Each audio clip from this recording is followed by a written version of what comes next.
결혼식 날짜요? 그건 제 인생의 시작이 아니라 감옥의 문이 열리는 날이었어요. 그 문을 열어젖힌 건 시어머니가 데려온 점쟁이였고요. 시어머니는 도사님이라고 불렀죠. 제 이름 석자, 생년월일, 태어난 시간까지 내놓고 시어머니는 그 여자를 신처럼 떠받들었어요. 너는 물이 약하니 불을 조심하래. 그러니까 여름에 결혼하면 안 돼. 그날부터였어요. 제 인생이 점괘 한 줄로 뒤틀리기 시작한 건요. 사랑도, 존중도, 선택도 없이 그저 길하다, 흉하다는 미신에 따라 제 삶이 쪼개지고 갈기갈기 찢겨나간 게, 그리고 시어머니는 매번 말했어요. 내 말이 아니라 도사님 말씀이야. 난 믿으니까 넌 따르면 돼. 그때는 몰랐어요. 그 여자의 입에서 나온 말이 내 아이를 잃게 만들고 내 정신을 갉아먹고 결국 이 결혼 자체를 파괴해버릴 줄은요. 결혼 전부터 시작이었죠. 어머니, 식장 예약 다 해놨는데 왜 갑자기 날짜를 바꾸라 하세요? 그날이 무슨 문제라도 있나요? 도사님께서 그러시잖아. 그날은 너한테 수기운이 덮여서 흉하대. 그날 결혼하면 너희 부부는 100% 이혼이래. 나는 그런 말 그냥 안 넘어가. 난 평생 점괘 믿고 살았어. 그건 미신 아닌가요? 저희 인생인데. 어머, 얘 봐라. 그럼 너는 그따위 미신 때문에 이혼하면 좋겠어? 내가 믿는다잖아. 나는 우리 집안일 다 도사님 말 들으면서 해왔어. 내 시아버지 사업도 도사님 말대로 시작해서 잘 됐고, 내 남편도 그 말 듣고 공무원 된 거야. 그렇다고 우리 결혼 날짜까지요? 그러니까 너는 아직 어려서 몰라. 지금 이운을 놓치면 다시는 못 잡아. 나중에 불행해지면 어쩔 건데? 도사님 말씀 안 들었다고 후회하면 그때는 늦는다. 너 내 말 안 듣고 나중에 애 못 낳는다 하면 그건 내 탓이야. 시댁 식구 말 듣는 게 며느리야. 점괘가 그렇게 나왔으면 따라. 괜히 별것도 아닌 걸로 말 대답하지 마. 내가 너 위해서 그러는 거야, 하. 이렇게 꼬인 채 시작된 결혼 생활이었어요. 도사님이 말씀하시길. 올해 아내애 안 가지면 너희 둘 다 운이 뒤틀린다더라. 시어머니는 아침부터 그렇게 전화를 걸어왔어요. 그 목소리엔 다급함도 배려도 없고 그냥 윽박이 있었어요. 8월 안에 무조건 임신해야 돼. 그래야 내 몸 기운이 살아난대. 임신이 뭐 장 보듯이 날짜 맞춰 할 수 있는 일이던가요? 저와 남편은 결혼한 지 반년도 안 됐고 둘 다 준비가 안 되어 있었어요. 그런데 시어머니는, 아니 정확히 말하면 도사님이 그리 말씀하셨다며 명령처럼 떠들어댔어요. 너는 지금부터 새벽에 일어나서 찬물로 세수해. 그래야 자궁이 맑아져. 하얀 옷 입어. 붉은색은 자궁 기운 막는 색이래. 도사님이 그러셨어. 육고기 절대 먹지 마. 탁한 기운이 너 몸에 남아있으면 애 못 들어온다더라. 저는 한마디도 못했어요. 숨이 턱 막히는 말들, 그리고 그것들을 무조건적으로 믿는 그 얼굴. 도사님의 말만 들었고 제 말은 들으려 하지 않았어요. 남편한테 말했죠. 우리 아직 준비 안 됐어. 차라리 병원에서 상담이라도 받자. 그랬더니 남편이 대뜸하는 말. 도사님이 우리 둘 궁합 보고 그렇게 말한 거야. 엄마는 너 잘 되라고 그러시는 거잖아. 아니요. 잘 되라고가 아니라 그 사람들은 나를 조종하고 있어요. 한 사람은 도사님이란 이름으로, 한 사람은 엄마라는 이름으로. 며칠 뒤 마트에서 장을 보던 중 고기 몇 점을 집었어요. 그걸 본 시어머니가 버럭 소리를 질렀죠. 내가 뭘 했어? 육고기 먹지 말라니까. 도사님이 그러셨어. 애가 안 들어온다고. 그 장면은 정말 수치스러웠어요. 사람들 앞에서 큰 소리로 점쟁이 말을 들먹이며 저를 마치 저주받은 여자 취급했어요. 집에 돌아오니 시어머니는 도사님께 전화를 걸었어요. 도사님, 또 육고기를 먹었대요. 제가 하얀 옷만 입으라 했는데도 빨간 니트 입고 다닌다니까요. 네, 그쵸. 그 기운이 강해서 그런 거라 그랬잖아요. 그날 밤 저는 남편에게 말했어요. 당신 엄마가 이상해. 점쟁이 말만 믿고 나를 인간으로 안 봐. 그랬더니 남편은 눈도 안 마주치고 말했죠. 함부로 말하지 마. 도사님이야. 우리 엄마가 믿는 분이야. 아, 그때 확실히 알았어요. 이 집에서 내 말은 아무 의미가 없다는 걸. 도사님 앞에선 나는 그저 운 나쁜 사주일 뿐이라는 걸. 그날 이후 시어머니의 간섭은 더 심해졌어요. 시어머니가 아침부터 전화해서 그러는 거예요. 도사님이 이번 주 금요일이 천생연분의 날이래. 그날 합방하면 아들이 생긴다니까 꼭 그렇게 해. 합방? 정신이 멍해졌어요. 제가 지금 뭘 들은 거죠? 제가 낯뜨거워서 대꾸를 못하고 있으니까. 시어머니는 이어서 말했어요. 너무 늦지 않게 저녁 10시 전에 꼭 하라시더라. 제 이마에서 식은땀이 줄줄 흘렀어요. 이게 사람이 할 말인가요? 도사라는 사람에게 내 몸 상태를 다 보고하고 합방 일정을 잡아서 확인까지 하라는 건가요? 어머님, 이건 좀 너무하신 거 아니세요? 제가 조심스레 말했더니 시어머니는 오히려 버럭 화를 냈어요. 뭐가 너무해? 너 지금 도사님 이야기 무시하는 거야? 내가 자꾸 무시하니까 집안이 뒤숭숭한 거잖아. 저는 그 자리에 서서 입을 다물지 못했어요. 화도 안 났어요. 그냥 소름이 끼쳤어요. 이 집은 정상이 아니에요.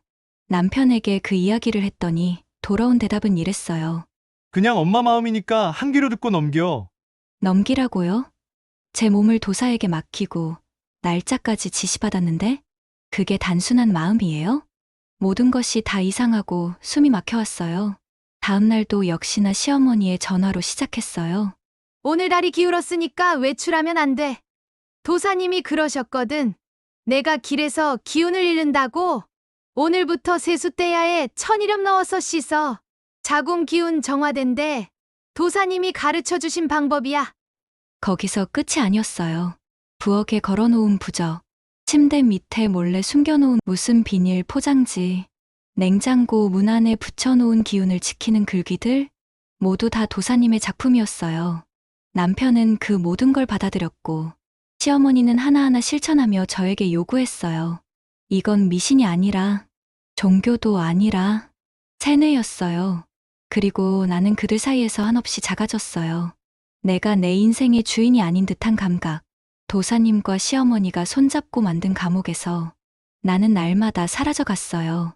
이제는 아침 9시 정각이면 현관문이 열렸고 그녀는 신발을 벗고 바로 부엌으로 향했어요. 도사님이 오늘은 검은색 옷 입지 말래? 도사님 말씀이 왼쪽 창문은 열어두지 말라네? 애 안 생기는 것도 다 이 집 기운이 틀려서래. 도사님, 도사님 그녀의 입에서는 그 이름이 마치 신의 계시처럼 흘러나왔어요. 전 점점 숨이 막혔어요. 남편이 그러더군요. 엄마 그냥 좀 맞춰줘. 당신도 도사 말이 다 맞다고 생각해? 그냥 기분이라도 좋으면 좋잖아. 그 말을 듣는 순간 남편도 이제 믿기 시작했구나 싶었어요. 저는 외톨이가 됐어요. 이 집에서, 이 결혼에서 제 편은 아무도 없었어요. 말이 안 통하는 세계였어요. 저는 그쯤 임신을 하게 되었어요. 임신을 하게 되면 그래도 조금은 나아질 줄 알았어요. 그동안 눈물로 버틴 제게 드디어 하늘이 준 선물 같았어요. 남편도 기뻐하고 저도 눈물이 핑 돌고 그 순간만큼은 진심으로 행복했어요. 하지만 그 행복은 오래가지 않았어요. 도사님이 그러셨잖니. 올해 3월에 임신하면 사주에 자식운이 들어온다고. 시어머니는 또 도사 타령이었어요. 그리고는 덧붙였어요. 그러니까 앞으로는 도사님 말씀 더 잘 들어야 한다. 음식도 도사님이 정해준 대로 먹고 방향도 남서쪽 머리 두고 자야 해. 알겠지? 이제는 잠자는 방향까지? 도저히 말을 잇기가 어려웠어요. 그런데 더 어이없는 일은 그 다음이에요. 얘야, 이건 도사님이 특별히 점쳐준 태몽 부적이야. 배에 붙이고 자면 태아가 무병장수한단다. 부적이요? 황금색 봉투에 든 이상한 문양이 잔뜩 적힌 부적이었어요. 그걸 보며 시어머니는 두 손을 모아 정성껏 절까지 했어요. 저는 지금까지도 그때를 떠올리면 손이 떨려요. 이런 일이 반복되고 결국 전 아이를 잃게 되었어요. 배가 아파서 쓰러졌을 때 처음엔 배탈인가 했어요. 하지만 병원에서 의사가 말했어요. 조심하셨어야죠. 스트레스가 원인일 수 있습니다. 순간 귀에서 피가 나는 줄 알았어요. 내가 뭘 조심하지 않았다는 거죠? 내가 어떻게든 이 집에서 살아남으려고 발버둥을 쳤는데 말이에요. 시어머니는 병실로 들어오자마자 말했어요. 도사님이 그랬잖아. 내가 사주가 세다고. 우리 집이랑 기가 안 맞는다더니 역시 그게 맞았네. 그 말을 듣는데 온몸이 얼어붙었어요. 그 사람 입에서 아깝다는 말도 괜찮냐는 말도 없었어요. 단 한마디의 위로도 없었어요. 그저 그 점쟁이 말이 맞았다는 확신에 찬 얼굴로 내 상처 위에 소금을 뿌리듯 그렇게 내리찍는 말만 했어요. 남편이요? 그 사람은 옆에서 그저 고개만 숙이고 있었어요. 엄마가 너무 놀라서 그래. 이해해. 이해해요? 나는 지금 내 아이를 잃었는데 그 순간 저는 알았어요. 이 집은 사람 사는 집이 아니에요. 숨을 쉬어도 내 숨이 아닌 곳, 내가 사람이 아닌 것처럼 취급받는 곳, 그리고 여기서 더 버티면 나는 없어질 거란 걸. 그날 이후 더 이상 눈물도 안 났어요. 몸은 무거웠고 마음은 공허했고 심장은 돌처럼 굳어버린 것 같았어요. 하지만 딱 하나, 가슴속에서 끓어오르는 게 있었어요. 복수요. 이대로 끝낼 수는 없었어요. 내 아이가 사라졌는데 아무도 미안하단 말을 안 했어요. 그들은 죄책감조차 없었고 오히려 나를 탓했어요. 그럼 나도 그들의 인생을 무너뜨릴 자격이 있지 않을까요? 저는 시어머니가 외출할 때 뒤를 밟았어요. 점쟁이 집이 아닌 다른 곳으로 향하길래 이상했죠. 그런데 그곳은 작은 단칸방 건물, 그리고 들어가는 문에 기도방이라는 종이 표지. 그 안에는 사람들이 옹기종기 모여 앉아 도사님의 말을 적고 있었어요. 도사님은 단상에 앉아 이러고 있었어요. 다른 사람 믿지 마세요. 이 세상은 사주로 이루어져 있어요. 가족도 사주 안 맞으며 파멸합니다. 그 소리를 듣는 순간 정말 구역질이 났어요. 먼저 점쟁이, 그 인간이 어떤 인간인지 알아보기 시작했어요. 이름도 연락처도 주민등록번호도 모르고 있었는데 시어머니 핸드폰에서 도사님으로 저장된 통화 기록을 캡처해놨던 게 기억났어요. 그 도사 번호를 인터넷에 검색했죠. 결과는 놀라웠어요. 같은 번호로 피해를 봤다는 글이 여럿 있었어요. 누군가는 수백만 원을 뜯겼고 누군가는 자식 결혼을 망쳤다고 했어요. 심지어 허가도 없는 불법 상담소라는 말까지 있었어요. 또한 이 동네 사람들도 많이 당한 걸 알았어요. 동네 다른 아주머니들한테도 접근해서 자식이 결혼을 못하는 건 조상의 원혼 때문이다. 사업이 안 풀리는 건 명당이 아니다. 하면서 돈을 뜯어낸 걸 직접 들었어요. 아파트 단지 커뮤니티에 도사 이름 검색하니까 비슷한 피해 사례가 몇 개 나왔어요. 그 순간 확신했어요. 이건 단순한 미신이 아니라 사기라는 걸요. 그날 밤 남편에게 말했어요. 당신 엄마, 지금 사기꾼 말만 듣고 해악을 끼치고 있어. 정신 차려요. 그랬더니 남편은 이렇게 말했어요. 그럼 당신이 도사님보다 엄마보다 잘 안다는 거야?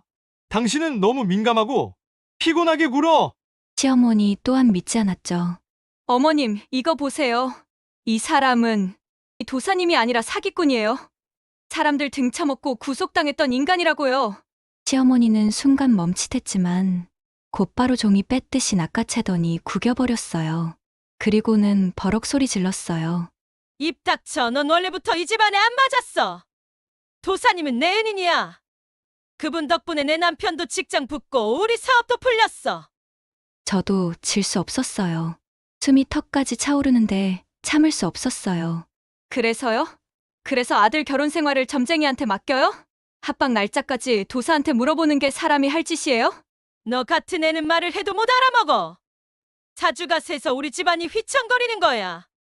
도사님이 그러셨어. 그 말을 듣는 순간 제 안에 무언가가 뚝 끊어졌어요. 그 입 좀 닫으세요. 어머님이랑 그 도사놈 때문에 내 인생은 무너졌어요.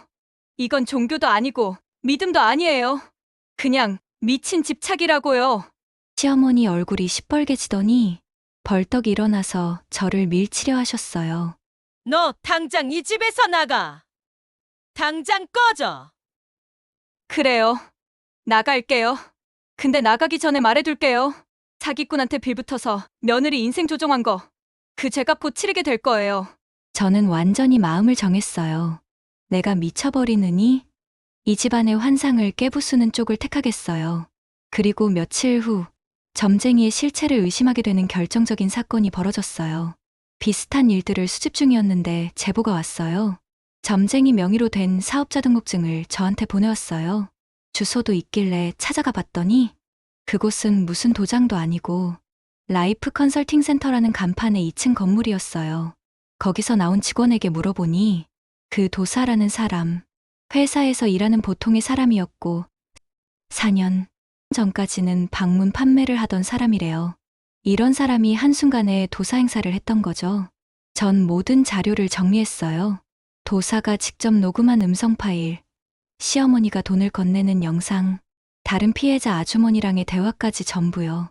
경찰서 민원실로 향했어요. 이젠 더는 물러설 수 없었어요. 제 인생이 걸린 일이었으니까요. 이건 점을 본다는 명목으로 수년간 돈을 갈취한 사람에 대한 신고입니다. 단순한 미신의 영역이 아니라 다수 피해자와 금전 거래가 확인됩니다. 형사는 차분하게 앉으라고 하더니 제가 꺼낸 USB를 꼽고 영상과 녹음을 하나하나 보더니 표정이 달라졌어요. 이거 꽤 심각한데요. 피해자 진술서도 받아야 합니다. 이름, 연락처, 금전거래, 내역 포함해서 문서화해 주실 수 있겠어요? 이미 A4로 정리한 파일도 같이 있습니다.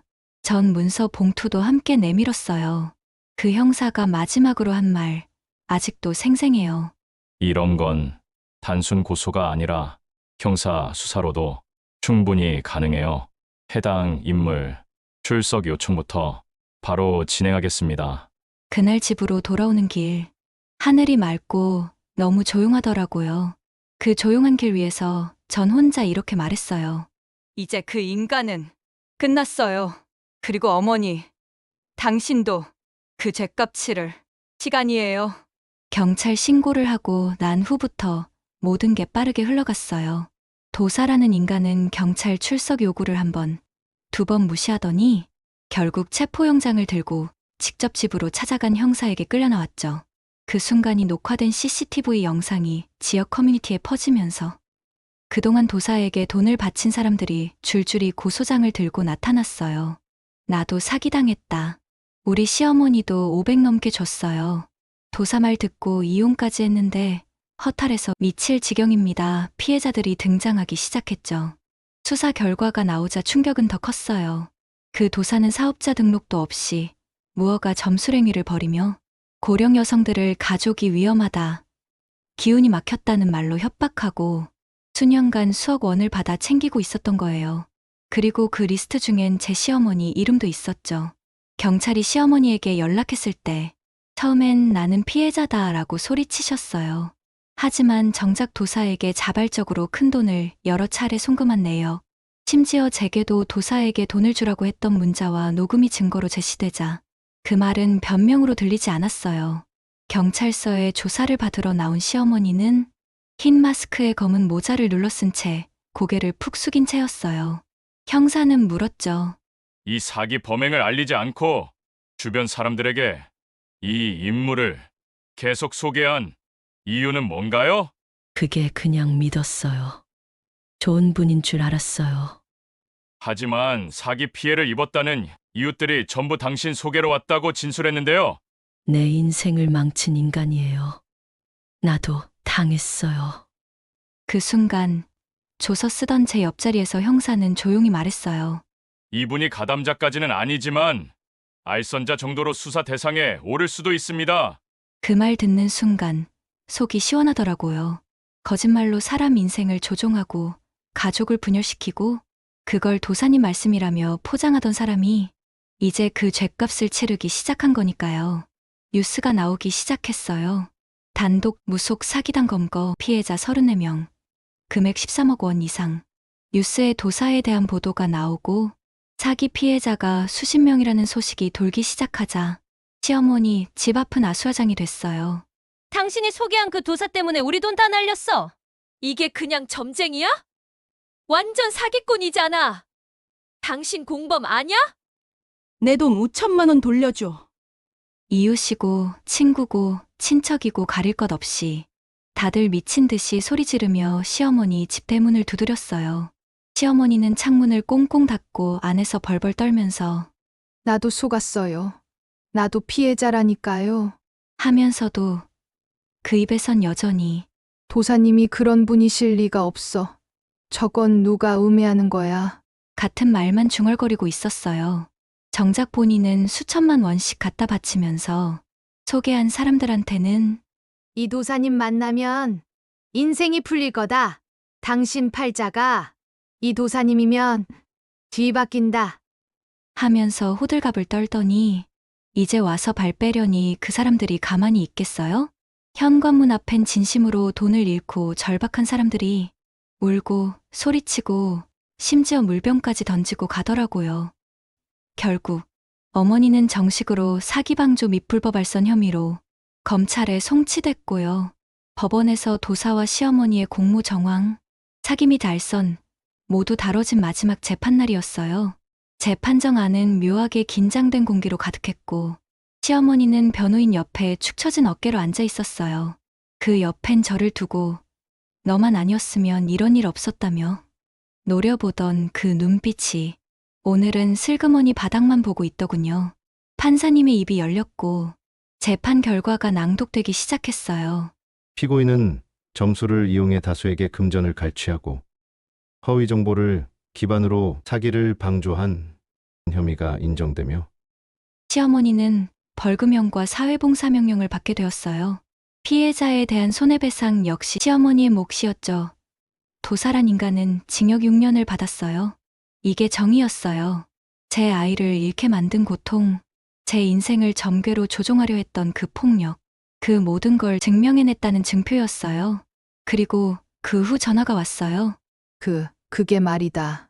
나는 그런 줄 몰랐다. 나는 그냥 우리 가족 잘 되라고 그랬던 거야.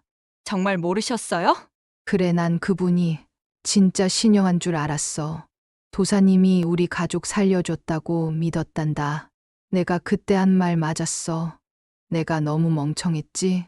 지금 와서 그런 말해서 뭐해요? 그 순간 숨을 들이마시는 소리가 들렸어요. 그리고 울기 시작했어요. 울면서 계속 말했어요.